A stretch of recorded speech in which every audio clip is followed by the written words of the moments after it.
You. Are you alive? When I returned home for the first time in a year, there was my 5-year-old niece sleeping in the garden on a cardboard. I was puzzled by this strange sight. After all, I had heard that my brother's child had passed away in an accident last year. Moreover, wearing tattered clothes and looking emaciated, she was completely different from the way I remembered her. Where's your dad? Daddy went somewhere with a new mommy. My niece looked up at me with a frightened, mournful expression. Anyway, I can't let this child stay here. I immediately took my niece and left my parents' house. My family has been running a food manufacturing business since my grandfather's generation. We owned offices and factories, and I think we were a reasonably wealthy family in the local area. My family and relatives, including my grandfather, were old-fashioned people who believed that if you were going to have children, you should have a male heir. When I was born as the eldest daughter in such a family, my parents were deeply disappointed. My father was cold to me for not becoming the successor of the company, and my mother, who was blamed by my father and relatives for giving birth to a girl, seemed to resent me. And since my younger brother Lucas was born when I was 5 years old, I became completely burdensome to the family. I was raised differently from my brother in everything from daily meals, clothes, lessons, and the school I attended. Spoiled by my parents and cherished by relatives, my brother grew up to be exactly like my father. He looked down on me and behaved like a prince at home, and my parents let him do as he pleased without reproach. I became completely fed up with such a family, so after graduating from high school, I went to a university far from home. Even when I studied abroad and got a job offer from an overseas apparel firm, the only words I got from my parents were "do as you like." Since then, I have remained estranged from my family. I received news of my mother's sudden death when I was 29 years old. When I returned home temporarily to attend the funeral, I met that child for the first time. Hey, let's play. During the funeral, a girl of about 3 years old came up to me with a ball in her hand and pulled the hem of my skirt. I wonder who she is, a relative's child? Since I hadn't been back to the US for several years, I thought she must be a child born to some relative during that time. Sure, let's play. What's your name? I squatted down to her eye level, and the girl replied with a smile. I'm Gabriel. I remember how adorable she looked just bouncing with joy when I rolled the ball for her. While we were playing in the yard for a while, my brother Lucas, who seemed to have come to smoke, approached us with a dubious look. Hey, big sis. Everyone else is still working, you know. What are you slacking off here for? Oh, Dad. I was taken aback by Gabriel's words. Ignoring me, Lucas bluntly said, Everyone's busy, so go back to your room. And chased Gabriel into a nearby room. Wait. What? Who's her father? Whose child is she? It's none of your business. With a curt reply, my brother threw away his cigarette and quickly left the scene. It was as if he didn't want me to touch upon the subject of that child. Curious, I made inquiries about Gabriel while helping the relatives, and I was surprised to learn from them that she was Lucas's daughter. She's your niece, isn't she? Didn't you know? They said. I was speechless.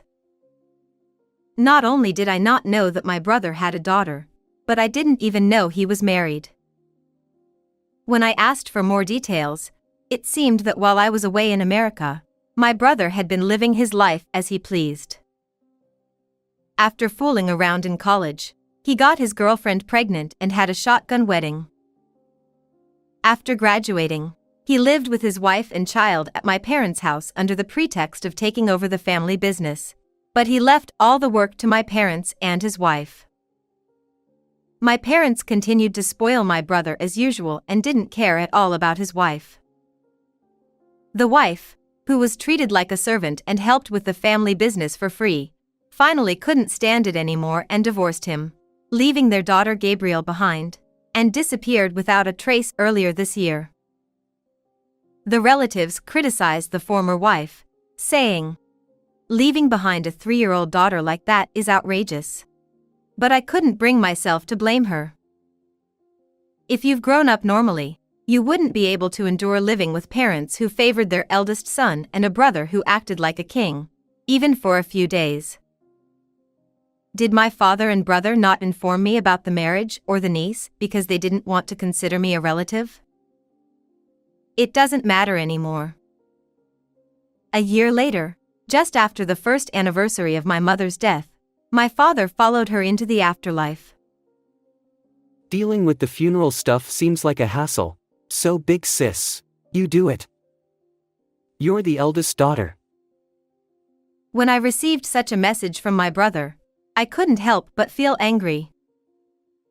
Don't you feel any gratitude for being raised so well? Dad, Mom, they were both terrible at raising children. However, I was also urged by the employees of my father's company and the relatives to handle the funeral, and I ended up returning home and taking charge of the funeral. It was a few days that I was not looking forward to, but I had one thing to look forward to. Can I see Gabriel again? Is it because I'm the closest relative after my brother among the blood relatives? Since the first time we met, I had been curious about Gabriel for various reasons. However, during the funeral, I couldn't find my niece anywhere. Instead, standing next to my brother was a young woman I hadn't seen before. Casually inquiring, the woman introduced herself as my brother's new wife. I apologize for the late introduction. I'm Lucas's sister. By the way, where is Gabriel today? Upon asking, she looked sad and bowed her head. The new wife said, "Our daughter passed away in an accident 6 months ago." Furthermore, she continued, her injuries were severe, so we kept the funeral as private as possible. I had just become part of our new family. I was so shocked that I froze on the spot. The sense of loss at that moment was perhaps even greater than losing my parents. That child is no longer here. Once again, I wasn't informed of anything. However, without time to dwell on the sadness, as soon as the funeral was over, those around me immediately urged discussions about inheritance. You should handle the procedures since they're bothersome. Oh, but all the assets belong to me. Don't hold it against me. It's in Dad's will. My brother said this triumphantly, but I didn't care. It was easy to imagine that everything would be left to the eldest son, as stated in the will. I just wanted to sever ties with this family as soon as possible, as I didn't care about anything else. With that in mind, I left all the administrative tasks to the notary public and lawyers I knew. As a result, my brother ended up inheriting the family's land, house, and business. I handed over my niece's condolence money to the new wife and then left America as if fleeing. Then, one day, a year later, something happened. I was ordered to go on a business trip to an American design company affiliated with my workplace. I might as well take a trip while I'm at it. There are places I want to visit. I took a few days off after returning from the business trip, as the world was in the midst of the summer vacation season. Watching families going home for the holidays, I felt like visiting the gravesite. I want to see that child. I remembered Gabriel, who had spoken to me 2 years ago. Why did I feel so nostalgic for my niece, whom I had only played with once? It's truly mysterious. Before I knew it, I found myself heading towards the graves where my parents slept. And as I offered flowers and cleaned the gravestone, something caught my attention. Why isn't Gabriel's name on the gravestone? Feeling strange, I immediately decided to visit my parents' house. However, when I rang the doorbell, no one came out, as if they were not at home. At a loss, I stood there for a while, and then I heard a noise coming from the back of the house. Is someone in the garden? Timidly, I walked towards the source of the sound. Huh? The moment I saw the bizarre sight spread out there, I couldn't move for a while. In a place not visible from the street, there were countless old cardboard boxes piled up haphazardly. In the center, there was the figure of a girl lying down, curled up small. As I stood dumbfounded, she noticed my presence too. She got up clumsily and said in a thin voice, Who are you? I used to live in this house. And you? Covered in garbage, skinny, and wearing tattered clothes, the girl was honestly a little eerie. However, with the next words she uttered, that feeling vanished instantly. I'm Gabriel. The girl said the name of my niece, whom I had longed to see. Is it true? You're alive. As I inadvertently grabbed Gabriel's shoulder and said so, she trembled and showed a frightened expression. Oh, sorry for surprising you. I'm your father's older sister. Don't you remember? We played with a ball before. I'm sorry. I don't remember.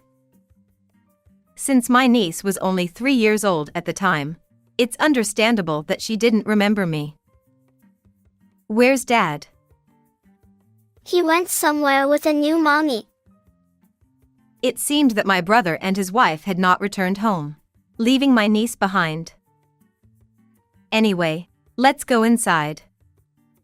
I have the key to this house.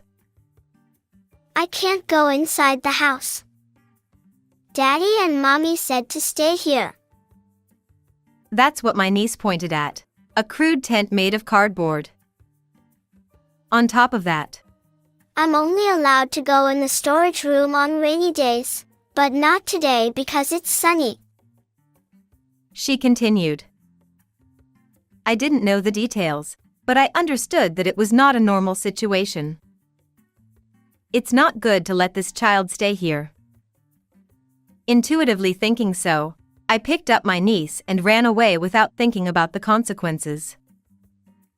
From there, I took Gabriel to the weekly apartment I was renting while staying in America. I fed her, bathed her, and dressed her in new clothes I bought on my way back, and it was then that I finally realized what I had done. I took the child without permission from the guardian. I might be reported. As I thought about such things, Gabriel began to cry. Oh, I see. It must be scary to suddenly have someone you don't know doing all sorts of things to you. I'm sorry. No, it's not that. The food is delicious. The bath is warm. This place is like heaven. And Thank you, Auntie. with a relieved expression, my niece said so. I heard that she hadn't had a decent meal or bath for a long time. Where did my brother go? Why is Gabriel living in such a place? There were so many things I wanted to know. I couldn't get any useful information even when I asked my 5-year-old niece. I tried to contact my brother many times, and finally, 2 days after protecting Gabriel, I was able to get through to him. Finally. Where are you leaving your own child? Ha! Don't suddenly yell at me. You're annoying. Hey, She was with you, wasn't she? It's perfect. From now on, you're going to take care of Gabriel. Lucas showed no signs of remorse and, on the contrary, said something outrageous. Huh? What are you saying? Wasn't that child supposed to be dead? Did I say that? But it's not my fault. My current wife said she doesn't want other people's children. I was in trouble too. The current wife he mentioned is undoubtedly the second wife I met a year ago. She had sincerely conveyed her regret that my niece had passed away, but now she's saying she doesn't want her. I couldn't believe it. I don't know where the ex-wife went, and neither of my parents is here. Feel free to adopt her if you want. It's a hassle. While I was confused, my brother simply said that and hung up the phone. I tried to contact him again, but it seemed that he had turned off his phone. The next day, I also went to my brother's company, but I couldn't get through to him. Nevertheless, I wanted to know the details, so I tried to contact relatives and company employees one after another. Then, I was able to get in touch with a former employee who used to work under my father and learned about my brother and niece's situation. My brother officially became the manager of the company when my father fell ill, but he brought the company to the brink of bankruptcy in less than half a year. He didn't learn anything about managing a business and just lounged around in the president's chair, so it's natural. The second wife is the daughter of the president of a company with whom my father had a long-standing relationship, and since she hadn't been very fortunate in finding a good match, the parents introduced them to each other. The president on the other side said, "Let's merge our companies if you have a daughter and a child," and my father and brother agreed without hesitation. Moreover, as a ridiculous bonus for agreeing to the merger, if they agreed to the merger, they would help with the financial management of my brother's company and even shoulder his debts. My greedy father and brother jumped at the chance. The formal procedure was planned to be carried out when they had a child between them. After that, I stopped seeing my niece around the house. That was how it ended, and anger welled up inside me.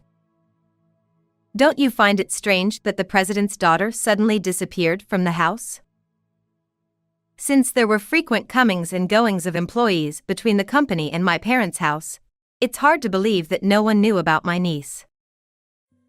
I was just an employee and could only follow the wishes of the presidents. Besides, I've already retired. The former employee's excuses seemed somewhat lame. And when I was told to take care of her, I almost shouted. After that, although there were some relatives who contacted me, they all said the same thing: I don't want to get involved, or it's none of our business. Even though a 5-year-old child was suffering, all my relatives are unanimously. Thinking that these people were my relatives made me really dislike them, and I literally held my head in my hands. Auntie, am I an unwanted child? My niece muttered suddenly. Just like when I first met her, while pulling the hem of my skirt. I watched her with rapt attention. Am I an unwanted child? It's something I've thought about countless times since I was a child. As I gently hugged my niece, words that I had always wanted someone to say to me in the past came out reflexively. You're not an unwanted child. And I vowed to protect this child alone, and at the same time decided to send my brother, who had been treating my niece roughly with my selfishness, to hell. Immediately afterward, I contacted the judicial scrivener and lawyer who had helped me with the inheritance of my father. I'm glad I went through the procedures just in case. When I requested with a smile, both of them kindly agreed to help me. Everything was ready 2 weeks later. Then, my brother, who realized the seriousness of the matter, sent furious calls and messages like a demon. I only replied, "I'll explain it to you.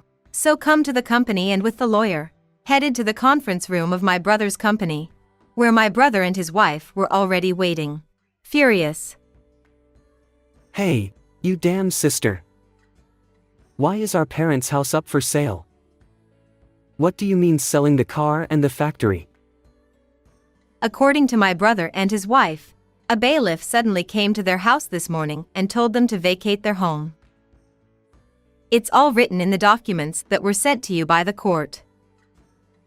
My brother, who was about to grab me and attack, I responded calmly. Most likely, he ignored the contents of the certified mail and just threw it away. It's what the court decided. Since we agreed, you have to pay what you owe. I didn't agree to anything. Besides, I don't remember you asking me for money. Why do I have to explain what was written in the documents again? A year ago, didn't you take all of Dad's inheritance? That was actually not allowed. So I used my rights to file a complaint. Yes, a year ago, when I went through the inheritance procedures, I also filed a complaint called an infringement of the reserved portion. A right to demand fair distribution against a will that unfairly distributes inheritance to specific individuals. At that time, I had intended to abandon all the inheritance because I wanted to sever ties with my family. However, the judicial scrivener explained this right to me and said, "Stop panicking, because they'll always protect you when something happens," he said. And so, I am truly grateful to the judicial scrivener who recommended me to apply at that time.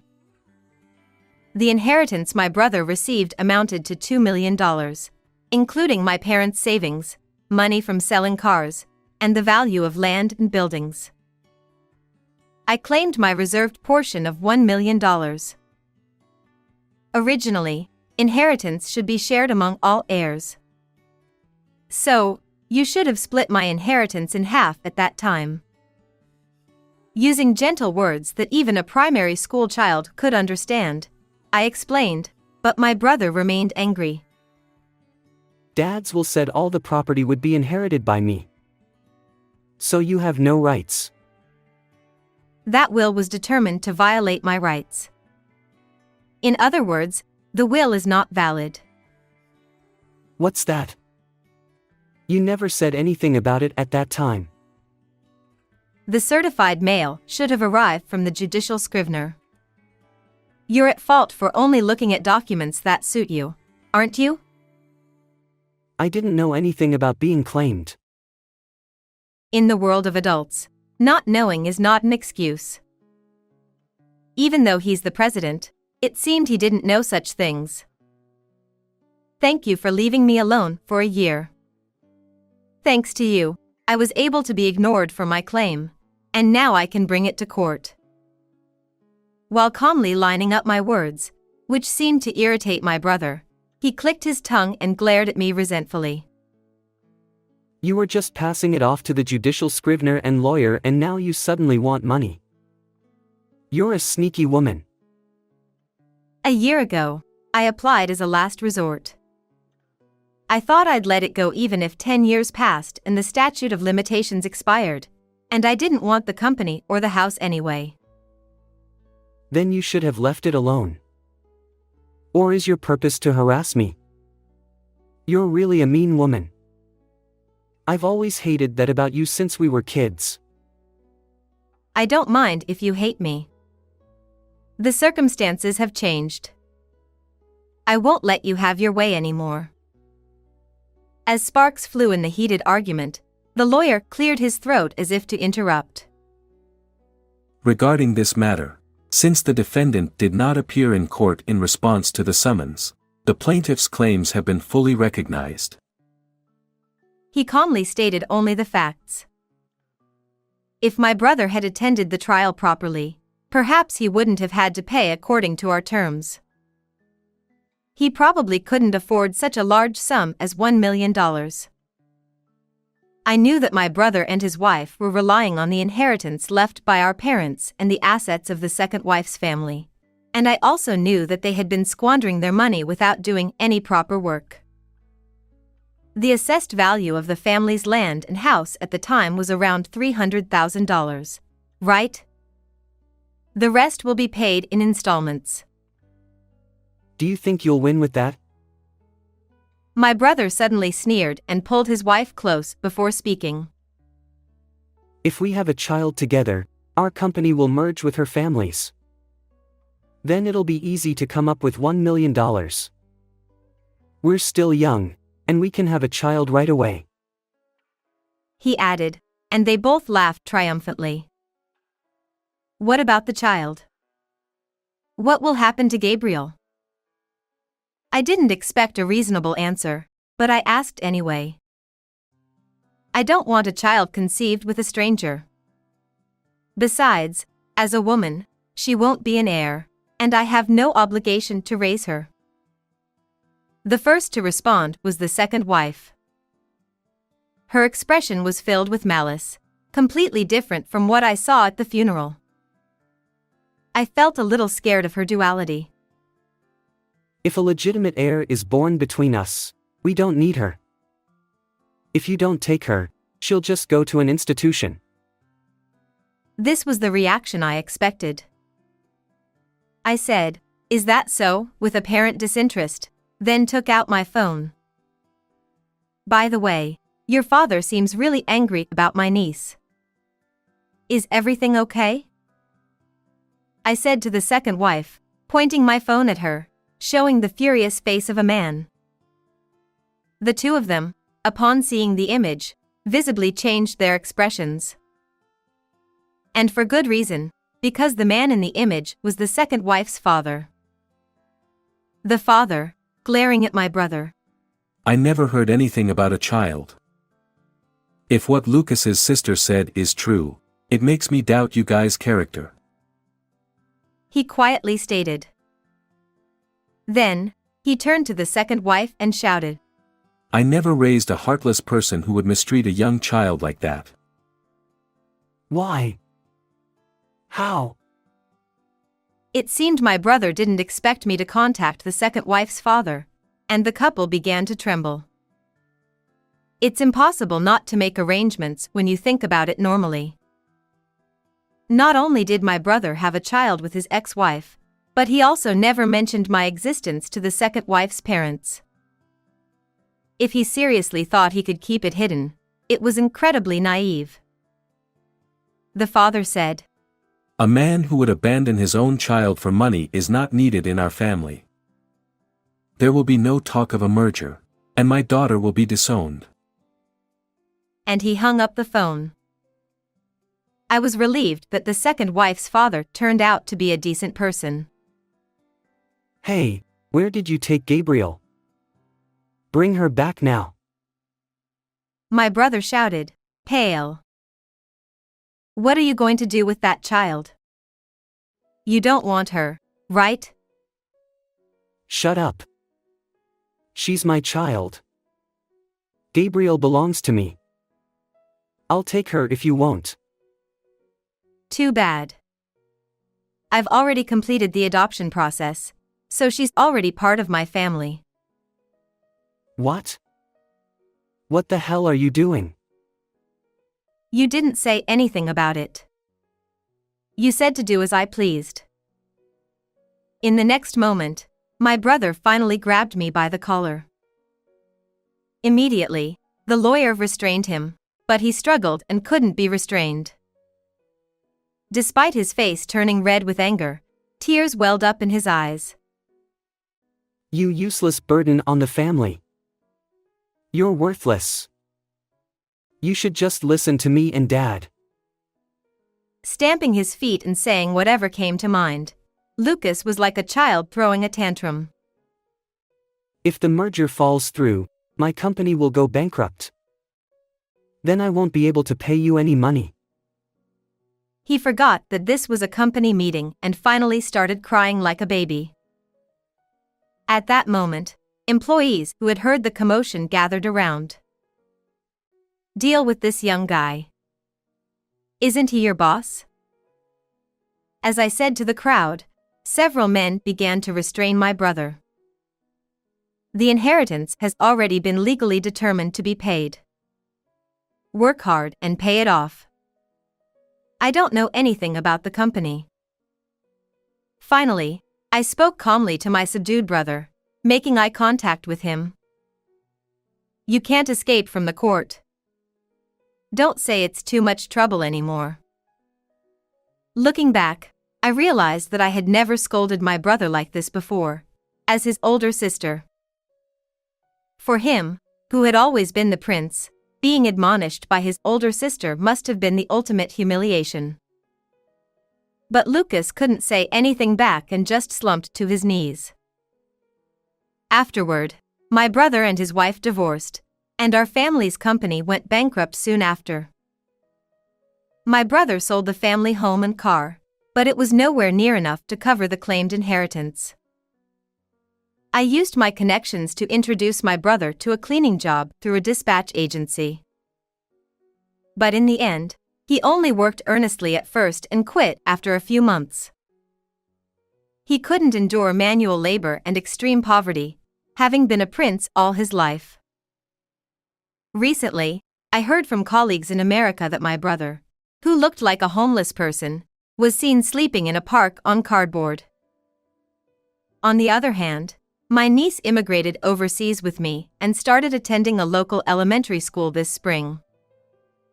She is loved by all my colleagues and friends and is enjoying happy days. She will never again think of herself as an unwanted child. How did you like this story? Please consider subscribing to the channel. Well then, let's meet in the next video.